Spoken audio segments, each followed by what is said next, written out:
Bom dia a todos.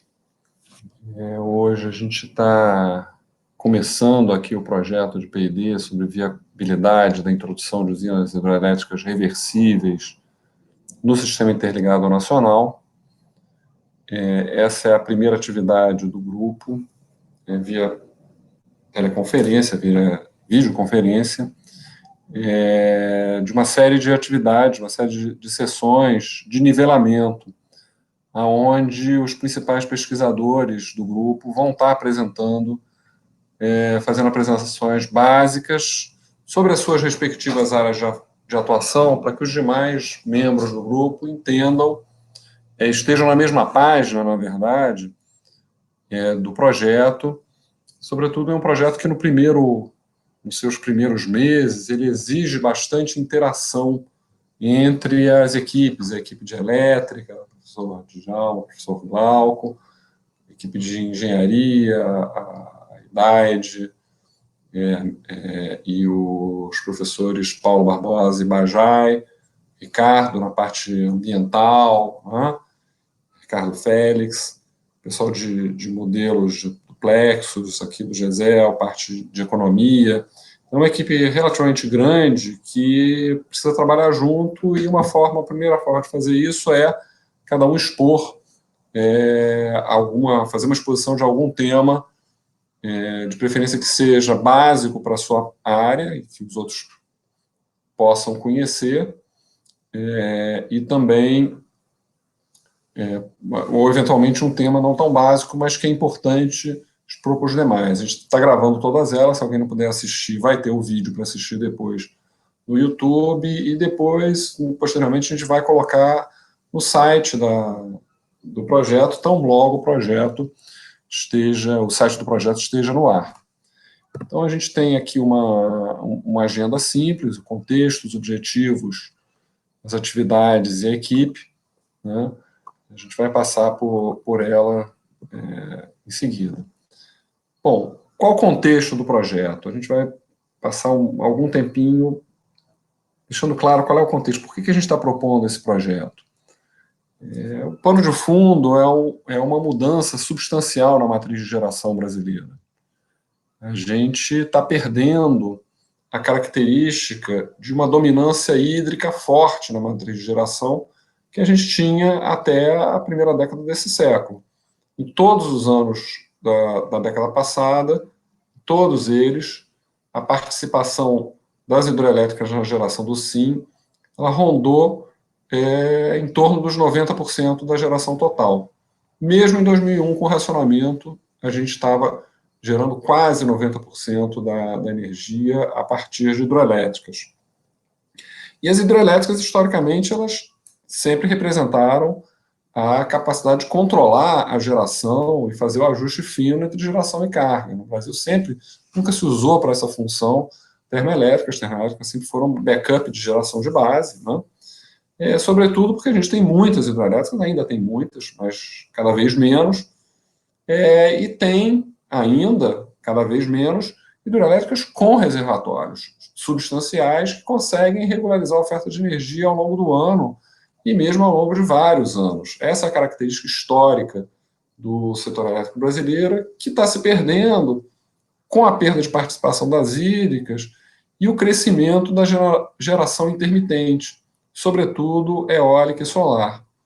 É uma geração intermitente, a eólica já é bastante importante na matriz brasileira, a gente deve estar chegando próximo de 10% da geração total, e ela é intermitente, ela varia ao longo das horas do dia, ela é sazonal também, até favorável, porque é forte no período seco dominante, mas ela varia ao longo das horas do dia, dos dias da semana, podendo ser muito ou muito pouco, de uma forma difícil de prever. E isso, naturalmente, tem que ser compensado pelo resto do sistema. E o resto do sistema, a parte hídrica, representa cada vez menos. Uma outra tendência que está acontecendo, além da participação das hidrelétricas, é que o crescimento da geração hídrica na Amazônia, que foi o crescimento recente que nós tivemos, quer dizer, a participação cresceu, a participação das hidrelétricas na matriz diminuiu, mas a gente colocou muitas hidrelétricas nos últimos anos de grande porte. as usinas do Madeira, Santo Antônio de Geral, as usinas do Teles Pires, Belo Monte, no Xingu, são todas usinas sem reservatório e sem um reservatório importante a montante. No Teles Pires você tem um reservatório em Sinop, mas é um reservatório pequeno, incapaz de regularizar o rio Teles Pires. Então é uma geração sazonal. Quando você tem a cheia dos rios do norte, que é no primeiro semestre, esses rios permitem gerar muita energia. Já em junho já começa a cair, maio às vezes, junho, e no segundo semestre cai muitíssimo. A geração é muito baixa. E esse é um padrão que nós já tínhamos em Tucuruí. Tucuruí tem reservatório montante, Serra da Mesa, mas esses reservatórios não são suficientes para regularizar ao longo do ano a oferta de energia na hidroelétrica de Tucuruí, uma elétrica de muito grande porte, 8 GB, e ela gera cerca de 2, até menos no período seco, mesmo tendo reservatório. Então, é um contraste muito grande que torna o sistema, que joga um estresse no resto do sistema que precisa,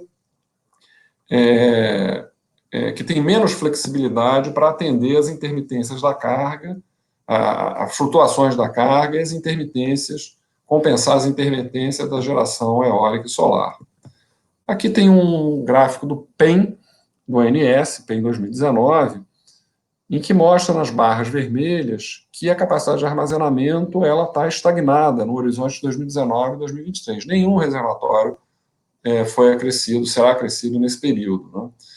A capacidade de armazenamento ela é muito alta, 290 mega-mês para níveis internacionais é incrível. Dá 215 terawatt-hora ou algo do gênero, é muito elevada. E será em 2023 quase 5 meses, 4,8 meses de carga. Né? É ainda uma capacidade de regularização muito alta, mas é cadente. E os nossos reservatórios grandes, eles se prestam muito mal a um uso realmente anual. Sobradinho, Furnas, Serra da Mesa, Emborcação, Nova Ponte, que mais? Itumbiara, que são os principais reservatórios do país, eles são reservatórios plurianuais. É muito difícil você esvaziar e encher um reservatório desse ao longo de um ano para compensar a sazonalidade da geração hídrica.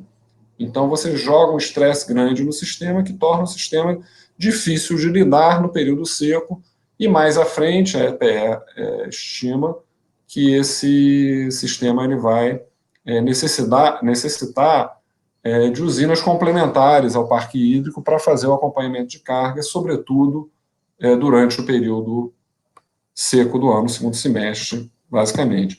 Aqui é um gráfico também do PEN, que mostra, a linha amarela, a curva de carga do SIM prevista no horizonte do PEN. Então, você tem os diversos anos, estação chuvosa, onde tem o pico de consumo do verão, e estação seca, com o segundo pico mais baixo, né? E em azul, você tem o que seria a geração do SIM, tirando a geração do Madeira e de Belo Monte. Então, você observa ali à direita que no período de pico de consumo, que vai aí para março, mais ou menos, dos anos, no pico de consumo, você tem uma geração de mais de 16 GB desse trio de usinas. Só que no auge do período seco, a geração é só de 2 GB. Então, a curva em azul embaixo é o que o resto do SIM tem que fazer para compensar a falta dessas usinas, né? A falta da geração dessas usinas. É bom elas gerarem muito no primeiro semestre, porque permite acumular água nos reservatórios, mas no segundo semestre você tem um estresse, porque elas geram muito pouco e você exige demais, exige muito do resto do sistema. Esse gráfico é até bonzinho, porque ele não está levando em conta que, além dessas usinas, o Teles Pires e a própria Tucuruí funcionam da mesma maneira, na mesma sazonalidade. Então, você junta essas duas, esse pico aí do período úmido, não são 16, são mais de 26, né? e no período seco não são 2, são algo como 4. Né? Então, é um contraste maior, essa montanha que aparece aí no período seco, que tem que ser suprida pelo restante do sistema, ela tem uma rampa, né? Ela tem uma inclinação muito maior. Com isso, a demanda, o atendimento à demanda horária, ele tende a se tornar um problema. A gente já está vivendo isso de uma certa maneira em função da crise hídrica do São Francisco. A gente tem muito pouca água no São Francisco há alguns anos. O sistema ainda não estaria tão apertado como andou estando, mas olhando para frente, a situação que a gente viveu de uma relativa dificuldade de atendimento à demanda horária, ela tende a se reproduzir numa escala até maior conforme a carga vai subindo nos próximos anos, se você não agregar fontes de geração controlável ou usinas que deem ao operador do sistema capacidade de controle para atender a demanda horária. Hoje já a gente observa, em parte em função da crise hídrica do São Francisco, que a ponta do período seco depende cada vez mais de termoelétricas com CVU alto, com altos custos variáveis, e ou com partida lenta, né, que seriam usinas que, em princípio, no ano normal, seriam pouco acionadas durante a cheia dos rios do norte. O PDE 2027, aí já da EP, né, ele diagnostica um alto risco de déficit de potência instantânea e de atendimento de ponta no final do horizonte decenal. Na verdade, o risco não é nem a palavra correta. O que diagnosticam é que se você não tomar uma medida de introduzir novas fontes, novos projetos de geração controlada no SIM, você vai ter praticamente a certeza de ter em alguma situação, que provavelmente vai ser um dia de pouco vento, uma situação atípica no segundo semestre, você ter déficit de potência, ter um apagão localizado no SIM por déficit de potência. E eles apontam para a necessidade de introduzir no horizonte 2027 um pouco mais de 13 gigawatts de usinas com perfil de operação em ponta, ou seja, termoelétricas de baixos custos variáveis, ou soluções de armazenamento, de onde a mais barata, em grande escala, a única viável, na verdade, em grande escala, são as usinas reversíveis, estocam energia em um dado momento e disponibilizam para o sistema potência em outro momento. Né? O PDE chega, ele não bate qual é a melhor opção, mas a gente entende que, pelo menos na visão que está ali, o cenário é muito favorável para as usinas reversíveis, porque se você quiser fazer 13 GB de ponta, de térmicas de ponta, de ciclo aberto, né, seria construir 6 terminais de GNL, que é um investimento muito caro. A térmica em si é barata, mas introduzir, manter operando com o estoque 6 terminais de GNL de 14 milhões de BTU não é uma coisa barata, né? Então não é uma alternativa. Agora, a grande verdade é que a gente não sabe precificar uma alternativa, como a gente não usa no Brasil, a gente não tem a cultura da reversível, também não foram desenvolvidas as metodologias para avaliar corretamente qual é o valor que uma usina dessas tem e, portanto, como você vai contratá-la. Né? Aqui, ainda do PDE, você vê a evolução em azul, ano a ano, até 2027, da capacidade instalada hídrica, na verdade, a participação das hídricas na matriz de geração. Então, as hídricas caem bastante de participação, em prol, sobretudo, das novas renováveis, que são as PCHs, eólicas, biomassa solar, que no final do horizonte já vão estar com 28%. A termoelétrica, ela cresce pouco, né, em termos relativos, ela cresce um pouco, e surge a necessidade de uma alternativa de ponta. O PDE não bate o martelo, uma das alternativas seria reversível, a gente acredita que é uma alternativa que pode ser interessante, e a outra alternativa mais óbvia seriam termoelétricas, que são uma forma de geração controlável, possivelmente a gás, indica o PDE, 6% da capacidade instalada em 2027. As baterias, em princípio, são uma possibilidade, mas de fato não. O custo e o porte desse tipo de solução não indica que elas sejam realmente concorrentes de termoelétricas e de usinas reversíveis, que estão todas numa outra escala e num outro patamar de custos, né? Aqui tem um outro gráfico do ONS mostrando que o operador sistema conta com pouca flexibilidade, relativamente. Então, eles montaram, interessante esse gráfico aqui do PEN, novamente, que uma parte da geração termoelétrica ela é inflexível, são as nucleares, né? As nucleares elas geram quando tem condição de gerar, e algumas outras térmicas que têm contratos de take-or-pay de combustível, ou são cogeração, ou de alguma forma tem uma geração mínima. Essas usinas, o ONS não tem a capacidade de modular a geração, né? Da mesma forma, e ainda mais evidente, eólica, solar, PCH, biomassa, são fontes inflexíveis. Quando elas estão preparadas para gerar, estão prontas para gerar, elas geram a despeito de estar chovendo ou estar fazendo sol, né? E, finalmente, uma parte da geração hídrica, ela também é inflexível, ela não despachável, alguns gostam de dizer, porque são as usinas a fio d'água, que elas geram quando não há água elas não geram, ou então elas têm que, num período úmido, se não for o caso de gerar, se o operador não tiver como encaixar aquela energia, ela tem que ser vertida, não há como ser acumulada. E tem também as usinas, mesmo que tenham reservatórios, elas muitas vezes têm defluências mínimas ou outras peculiaridades que fazem com que elas precisem, restrições de rampa, etc., elas precisam gerar um volume mínimo de energia. De forma que, na prática, o que o ONS está chamando de carga líquida é só 25% em 2019 e 30% da carga total, da carga global. O resto o ONS não controla. Então, é somente nesses 25% a 30% que o operador do sistema efetivamente pode tomar decisões.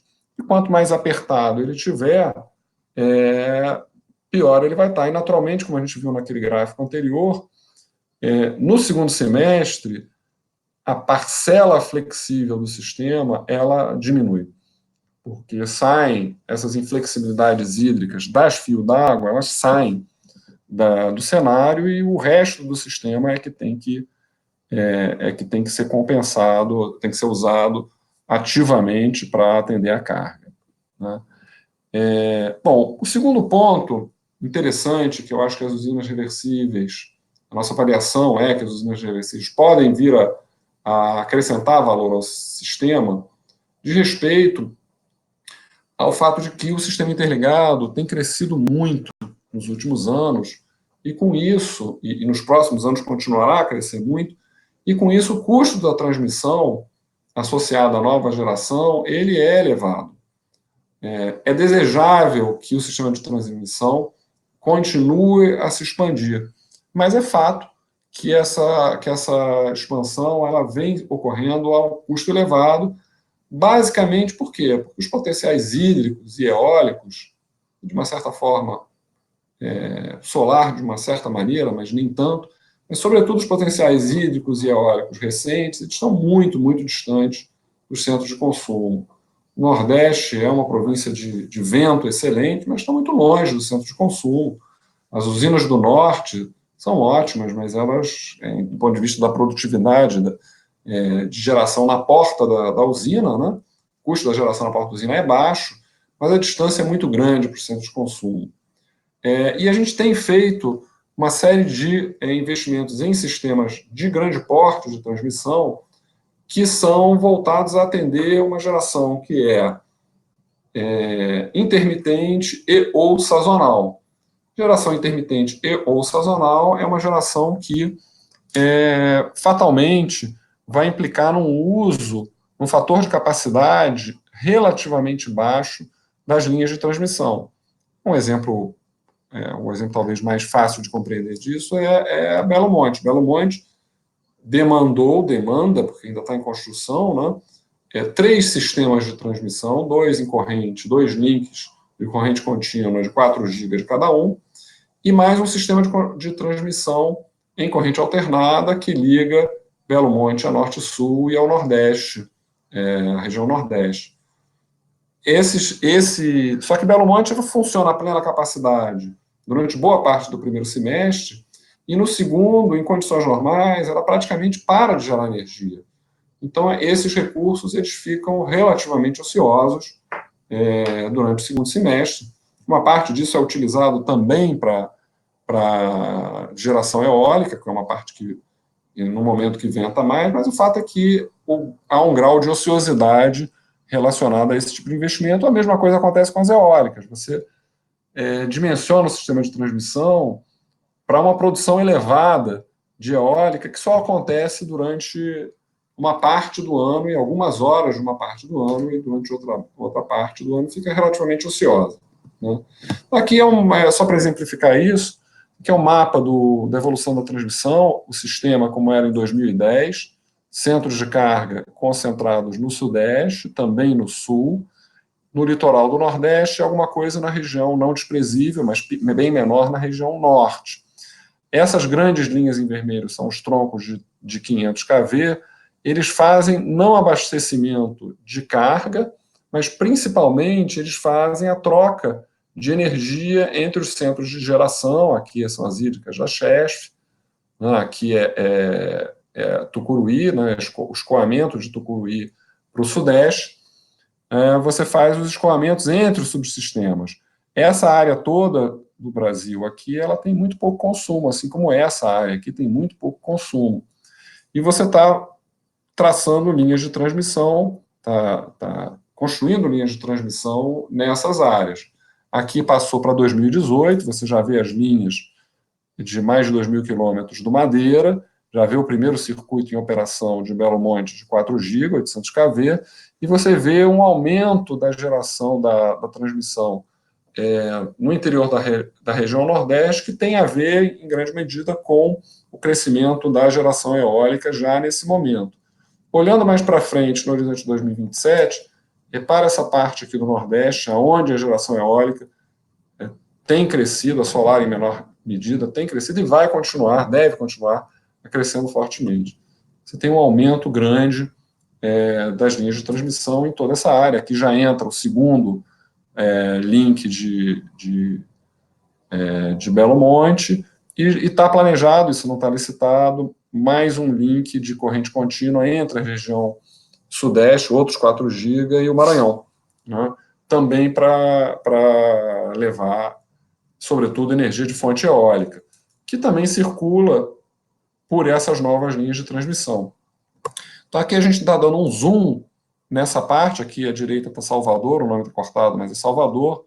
Aqui à esquerda, Brasília, a gente está vendo aqui a Bahia, o norte de Minas, uma parte de Goiás, Distrito Federal, quase todo o Tocantins, e uma parte de vários outros países da região Nordeste. A principal característica dessa região toda é que, tirando Brasília e Salvador, não há consumo substancial de energia, não há consumo proporcional ao sistema de transmissão que foi construído. Isso é escoamento de geração eólica e hídrica do norte, basicamente, e, eventualmente, essa energia escoa para o Sudeste, mas em certas épocas do ano, dependendo das condições, em maior ou menor intensidade, o Sudeste também aporta energia para o Nordeste e para o Norte. Então, aqui é geração sem... Então, essas subestações, de uma forma geral, elas não têm carga. Por exemplo, Serra da Mesa, que é a região de Serra da Mesa, você tem aqui 4 circuitos de 500 kV, você juntar aqui com mais 3, né, 7, você juntar com o Rio das Éguas, que essa realmente não tem nenhuma geração e nenhum consumo, você tem 7, 8, 9, 10, 11, 12 linhas de 500 kV numa área geográfica com pouquíssimo consumo e pouquíssima geração. Então, aí seria uma oportunidade para colocar uma usina reversível que poderia acumular recessos sazonais ou instantâneos de energia. Você teria que fazer a energia chegar até aí, mas você tem um sistema de transmissão com 12 circuitos de corrente contínua, isso aí abastece um país, não é uma reversível. Então, você poderia acumular energia numa certa parte do ano, ou do dia, ao invés de reforçar o sistema de transmissão com outros circuitos. Só aqui para o lado tem mais 3, 4, 5 circuitos para o Nordeste. Se vocês forem para o Sudeste, vocês forem reparar, alguns deles vão até São Paulo. Essa dupla aqui vai ao Rio, vai a São Paulo. São coisas caras. A gente talvez possa substituir, não é o caso de barrar o aumento da transmissão, mas substituir uma parte dos investimentos em transmissão por investimentos irreversíveis que têm outras funções que não apenas essa. Essa seria uma forma de pagar o investimento, uma vez que o gasto em transmissão no Brasil é muito grande. Bom, seguindo, o que as reversíveis fazem? Elas fazem potencialmente, elas permitem endereçar todos os problemas que foram citados antes. Elas são, obviamente, uma solução para atendimento de ponta. Elas são usinas totalmente controláveis, no fundo são hídricas, totalmente controláveis pelo operador do sistema, e se o operador do sistema dispuser dessas usinas, elas podem ser acionadas quando ele quiser. Então, são usinas adequadas para atendimento de ponta. Mais do que isso, elas são muito flexíveis, porque elas não apenas geram, mas elas podem ser carga, elas são carga para serem carregadas. E isso dá uma grande flexibilidade operativa, porque em certos momentos o operador do sistema pode, aumentando a carga, encaixar mais geração. Seja porque de noite venta muito quando não há carga, seja porque se necessita que o parque térmico seja acionado na maior intensidade possível para poupar água. E isso é possível se você conseguir aumentar a carga durante a noite e estocar uma parte da energia que não pode ser consumida durante a noite, o fim de semana, etc. Então, essa é uma segunda, elas são muito flexíveis. Manobrar a carga, a resposta da demanda, no fundo é isso, é uma coisa que pode ser muito útil num sistema onde você tenha muitas fontes de geração não controláveis, intermitentes e ou sazonais. O terceiro ponto é que elas permitem otimizar o sistema de transmissão. Isso é uma coisa que a gente não vê muito internacionalmente, você vê mais na literatura internacional se falar de armazenamento no sistema de distribuição, baterias, muitas vezes.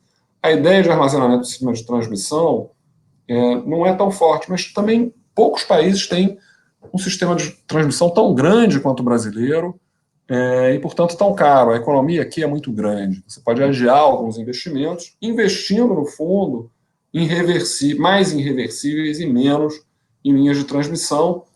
E as reversíveis, elas, além de retardarem reforços, poderem retardar reforços em transmissão, elas são flexíveis, atendem ponta, e, finalmente, elas são uma alternativa de armazenamento. Na verdade, a única alternativa de armazenamento em grande escala, com custo minimamente razoável. Se você for fazer uma reversível com reservatório grande, esse reservatório ele pode ter vários terawatt-hora, o que custaria em baterias, provavelmente, algo na casa de dezenas de bilhões de dólares, muitas dezenas, possivelmente, dependendo de quantos terawatt-hora são, em termos de baterias que, na verdade, se prestam muito mal a esse tipo de uso de armazenamento de longo prazo, de grandes volumes de energia. Na prática, elas são a única forma viável de armazenar no volume que a gente está pensando e com as características que a gente está pensando de complementação a uma estocagem hídrica existente de grande porte.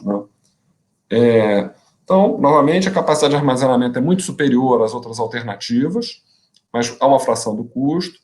Elas podem prestar serviços de telerregulação, regulação de estabilização de frequência da rede elétrica, e não deixa de ser uma vantagem também. Elas também podem aliviar a reserva girante, necessidade de reserva girante de outras usinas hidroelétricas que estejam com muita água disponível naquele momento, que também dá uma otimizada. Então, aqui você tem outras vantagens das reversíveis, as principais foram as que foram citadas na página anterior. Elas são uma solução de ponta, elas dão flexibilidade operativa, elas permitem otimizar o sistema de transmissão, qual era a quarta, e elas são uma fonte barata de armazenamento. Adicionalmente, você pode, isso aí não necessariamente, mas uma usina que tenha um reservatório específico, expressivo, uma reversível com um reservatório expressivo, ela pode produzir ganhos de regularização na cascata local. Se você tiver um rio, e a gente tem vários, no sul do país, o Tocantins, no sul o Uruguai, no sul o Uruguai, o Iguaçu, são rios com pouca capacidade de regularização e que acabam vertendo muito. O Tocantins também. O Tucuruí verte todos os anos quantidades enormes de água. Você coloca uma reversível com reservatório expressivo, ela pode regularizar a cascata local e, com isso, reduzir os vertimentos na cascata local onde ela está instalada. Por outro lado, na medida em que uma reversível ela é uma carga controlável, você pode evitar vertimentos turbináveis em cascatas remotas, aumentando a carga. A gente tem, hoje em dia, com a crise econômica, com as grandes usinas hídricas, durante o primeiro semestre você tem, hoje saiu uma matéria no jornal, dimensionando que Santo Antônio, as usinas do norte, basicamente, elas tiveram vertimentos turbináveis de 4.000 megamédios no primeiro semestre. 4.000 megamédios é mais do que geral, gerando a plena capacidade o tempo todo no primeiro semestre. Né? E isso são os vertimentos turbináveis. Se você tiver uma carga maior, essas usinas deixarão de verter energia que poderiam estar turbinando, e essa energia seria estocada numa reversível de muito grande porte, naturalmente, para uma situação como essa. Você teria que ter um reservatório muito grande, talvez não tudo, mas uma parte você poderia estocar. Da mesma forma, e aí não precisam ser usinas com um reservatório tão grande, você pode, com uma reversível, pelo aumento de carga, encaixar mais, acomodar mais geração eólica, sobretudo à noite e nos fins de semana, e mais geração térmica. Se você quer realmente gerar mais térmica e não há consumo para encaixar, porque já está vertendo, por exemplo, a mesma coisa com a eólica, aumentar a carga controlável permite você estocar uma energia que, de outra forma, você não conseguiria gerar. Né? Há uma perda, é claro, mas perder 4.000 megamédios ou perder 3 e pouco, ou perder um quarto disso, né, é melhor perder um quarto e não 4.000 megamédios. Então, as reversíveis também, tipicamente, permitem reduzir, fazer arbitragem de preço, elas permitem reduzir os preços de curto prazo no patamar de carga pesada. Elas deslocam geração térmica mais cara. Qual é o problema, finalmente, do contexto do projeto, no fundo, a questão principal do projeto? É que não tem hoje uma forma de remunerar uma usina hidrelétrica reversível. Não tem. Elas não são geração, né? Porque elas consomem energia, elas são consumidoras líquidas. Elas podem até otimizar, por exemplo, permitir estocar energia que seria vertida, ou de hídricas, ou então aproveitar a geração eólica em excesso. Né? Então, elas podem, sim, estocar uma energia que se perderia, mas se você fizer uma medição na barra da usina, elas vão consumir mais energia do que elas vão gerar. É um processo que envolve perdas. Por outro lado, não é evidente que um preço horário viabilizem as funcionalidades das usinas reversíveis. Se você usar em grande quantidade, hoje a gente nem tem preço horário, na verdade, a gente vai introduzir, mas não tem um histórico disso, ainda é uma coisa nova, e mesmo tendo, não é evidente que um CAPEX, que um investimento elevado em construção de uma usina reversível de grande porte, sobretudo na medida que você tenha construído reservatórios novos, etc., seja viabilizado apenas por preços horários. Né? Então, a gente imagina, a convicção da equipe do projeto, que nós vamos ter que introduzir um desenho regulatório novo para o armazenamento de grande porte das reversíveis. E tem um esquema de remuneração específico que hoje não existe. E para fazer isso, é fundamental demonstrar que os benefícios para o sistema eles são superiores aos custos. Então, esse talvez seja um dos objetivos principais, talvez seja o ponto central do projeto.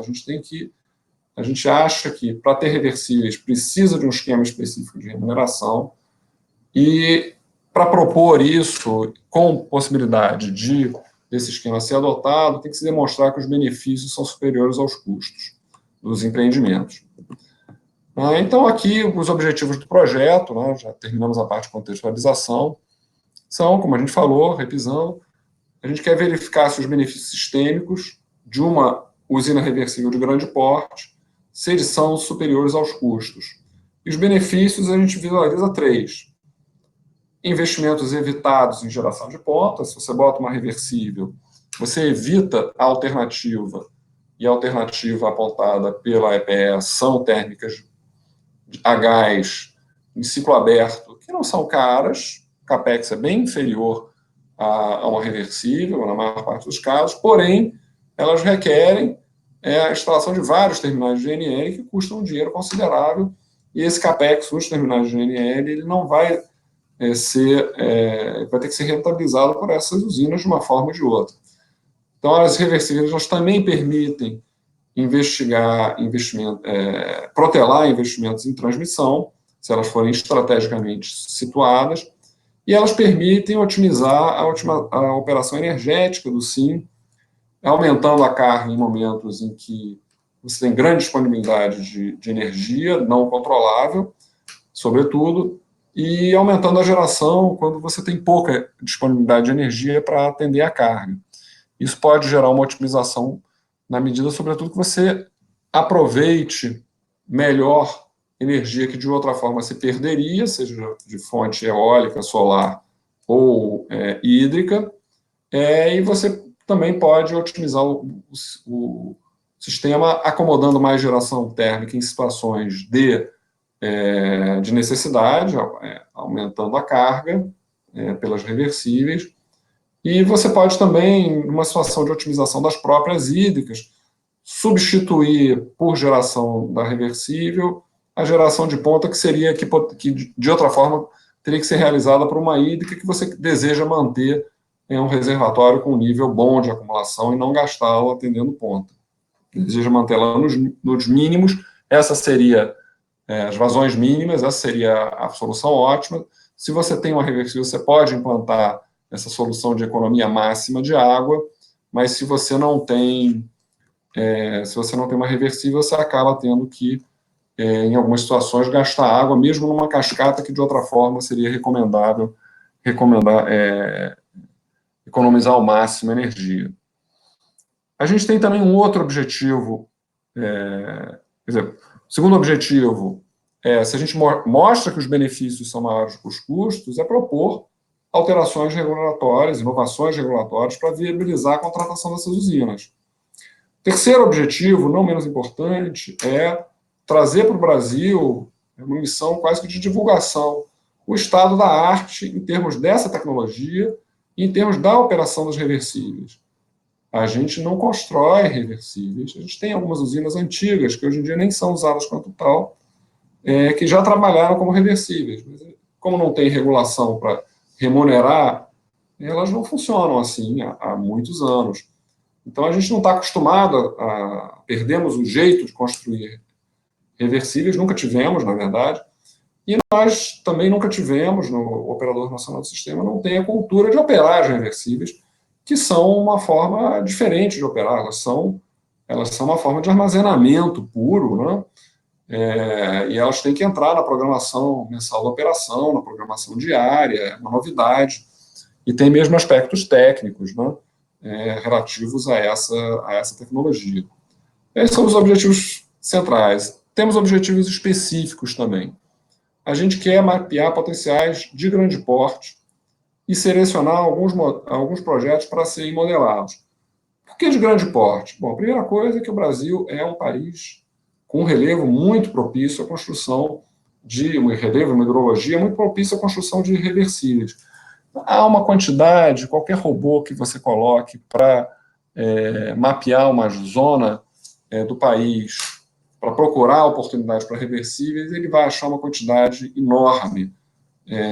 A parte disso não é viável ambientalmente, etc., etc., etc., mas a maior parte do país tem oportunidades. O Júlio, que faz parte da equipe, ele já fez uma série de mapeamentos, a própria EPE já fez para o Rio de Janeiro uma mapeamento preliminar, uma atualização dos antigos estudos de inventário para o estado do Rio de Janeiro, o potencial é grande, ele existe. Então, o problema não é potencial, né? A gente quer mapear por que usinas de grande porte, é um viés do projeto. Você bota uma usina de grande porte, ela sozinha muda a operação do sistema.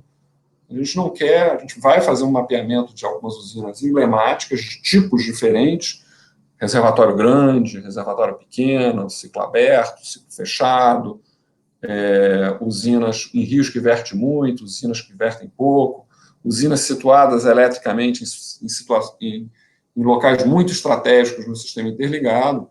Aí a gente quer testar todas essas hipóteses, não adianta. Para cada ela, vamos botar 6, para cada hipótese, vamos botar 6, 7, 8, 10 usinas. Vamos botar uma grande e modelar o sistema com algumas poucas grandes, alternadamente, e ver qual é o efeito para ver que tipo de projeto maximiza o benefício.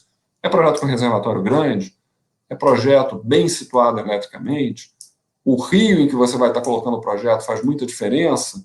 A região elétrica faz muita diferença?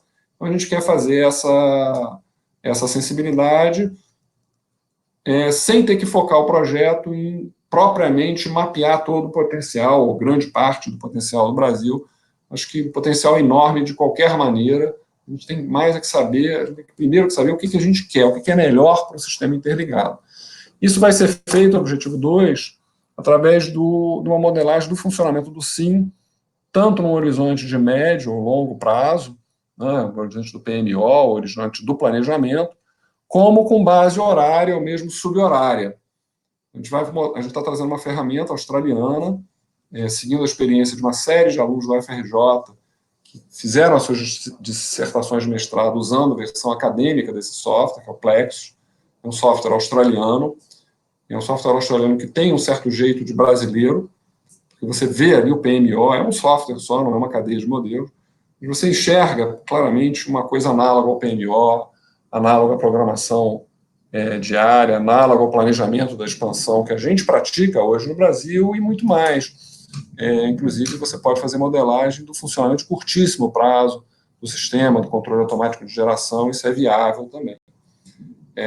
Então, para fazer essa modelagem, a gente não pode fazer de 50 usinas, né? A gente vai fazer de algumas delas, o Plexus, a gente faz a modelagem das usinas individualizadas, com todas as waterways, né, os rios, de forma a ter uma visão bastante detalhada, tanto no longo, quanto no médio, quanto no curto prazo, do sistema interligado. A gente vai estar trazendo essa tecnologia aí para o Brasil.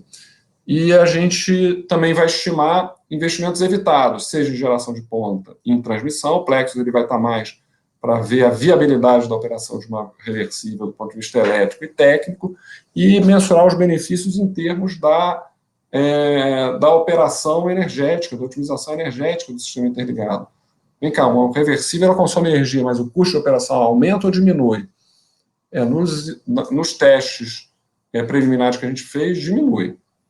Não, você consegue uma otimização melhor do sistema interligado se você consegue controlar a carga, então você aproveita excessos de energia momentâneos e você consegue manobrar a geração, por exemplo, gerando na reversível e não numa cascata onde você quer controlar a água. A gente viu que isso dá um ganho se a usina tiver realmente um reservatório expressivo, não necessariamente um plurianual, mas expressivo, capacidade sazonal, ela gera um ganho nos primeiros testes que a gente fez, expressivo na operação do SIM. Então, a gente vai estimar os ganhos energéticos, o objetivo 2, os investimentos evitados em ponta e transmissão, aí o objetivo específico 3, e a gente vai escolher, isso já é o segundo ano do projeto, um empreendimento mais promissor para ser detalhado. E o objetivo disso não é defender, não, vamos fazer uma usina grande aqui que resolve todos os problemas. Então, a gente precisa dar um exemplo e a gente não vai ter fôlego de dar muitos exemplos. A gente quer dar um exemplo de um plano, uma usina que a gente vai modelar direitinho e a gente vai fazer um projeto que não é um projeto para levar a leilão, a gente não tem concessão, a gente não tem autorização para fazer o estudo de inventário, nada disso, mas a gente quer fazer até para testar a tecnologia, discutir com a EPE, discutir com os agentes, para fazer um projeto interessante que possa agregar. Ele vai ser construído ou não, não é o caso, não é o importante. O importante é a gente chegar a difundir essa cultura no Brasil e dar subsídios à regulação poder contar, poder acolher essa tecnologia no Brasil nos próximos anos, né? A gente também vai fazer estudos econômicos, sociais e ambientais para essa usina selecionada. Vamos fazer simulações, inovações regulatórias para permitir a implementação das reversíveis. Vamos divulgar, vai ter site, vai ter seminários, etc. E isso vai promover o site, inclusive, os seminários, workshops. Já fez um seminário na segunda-feira de abertura. Promove uma capacitação no agente do setor elétrico, investidores, autoridades, sobre o tema, né? Bom, aqui tem um desenho, né? A gente vai, na primeira etapa das atividades do projeto, primeira etapa, a gente vai fazer um mapeamento preliminar e vai definir diversas alternativas que vão ser modeladas na etapa 3. A etapa 2 corre em paralelo, é uma revisão da experiência internacional, de tecnologias, de modos de operação e de regulação. Na etapa 3, a gente vai fazer uma modelagem de algumas, não de muitas, estou frisando, a gente não vai ter fôlego de modelar muitas, vamos modelar algumas, primeiro de uma forma bem simplificada. O objetivo é escolher 3 a 5 aproveitamentos, não mais do que isso, nessa primeira fase. E desses 3 a 5, eleger um para ser detalhado na etapa 4, aí já é o segundo ano do projeto. A gente vai escolher um deles e esse vai ser detalhado, tanto do ponto de vista de aspectos tecnológicos, de custo, questões ambientais, sociais, viabilidade financeira, enfim. Esse empreendimento também vai ser estudado sobre o aspecto tecnológico e operacional, como é que você opera, como é que você constrói, quais são as melhores tecnologias, né? Isso também vai ser feito. A gente tem uma equipe de engenharia, de tecnologia no projeto. Na etapa 6, a gente vai fazer as propostas de alternativas para possibilitar, regulatórias para possibilitar a implementação do armazenamento energético no Brasil de grande porte, inclusive, possivelmente, um leilão de reversíveis. E a etapa 7 é publicar livro, difundir os resultados. Etapa 8, fazer workshops, etc. Isso aqui é um resumo bem sintético do que a gente vai fazer ao longo desses 2 anos do projeto. Ok? Equipe. Aqui estão só os principais pesquisadores, tem mais gente envolvida. Pelo GESEL, quem coordena o projeto é o Nivaldi, coordenador do GESEL. Eu sou Roberto Brandão, sou especialista em finanças e regulação e sou coordenador executivo do projeto. O Julian Hunt é o nosso guerrilheiro do tema usinas reversíveis. Ele fez pós-doc, ele está agora, nesse momento, na Áustria, fazendo um trabalho sobre reversíveis, mapeamento de aproveitamentos, etc. Ele é o nosso guerrilheiro das reversíveis, especializado na parte de localizar as condições, o projeto básico, os aproveitamentos básicos reversíveis para serem modelados. Tem o Ricardo Félix, que é professor da UF, especialista na área, engenheiro, especialista na área ambiental, que vai nos ajudar a descartar uma série de projetos que não sejam promissores do ponto de vista da possibilidade de licenciamento. Você tem os professores Paulo Barbosa e Sérgio Bajai, que são professores da Unicamp, e ambos se aposentaram, o professor Paulo Barbosa recentemente, o professor Bajai há mais algum tempo, mas continuam como professores voluntários lá na Unicamp, e são ambos referências na área de tecnologia, junto com a Miriam Adelaide, da Idade Engenharia. Eles vão estar trabalhando mais ou menos juntos. Tem mais pessoas na equipe deles, o Jorge, tem mais pessoas na equipe do GESEL, temos o Gabriel, que fez dissertação, tem o grupo todo de modelagem. O Gabriel fez dissertação na área de reversíveis, de mestrado no PPE. A gente traga o Fábio, não sei, vamos conversar com ele, que também fez. E a Ana Católico, também nessa área de modelagem e assistência executiva. O Jorge está trabalhando também na equipe de tecnologia. E a gente tem na parte elétrica da COP o professor Djalma, o professor Glauco, pessoas conhecidas, queridas nessa área de engenharia elétrica. Tem pelo menos mais 2 pesquisadores que também vão estar auxiliando eles e a equipe de modelagem, que é o Murilo e a Camila. Então é uma equipe grande, um monte de gente, aqui são só os pesquisadores principais, e a gente está começando o nosso projeto de reversíveis. Essa semana é a primeira semana 0 do projeto, e é isso.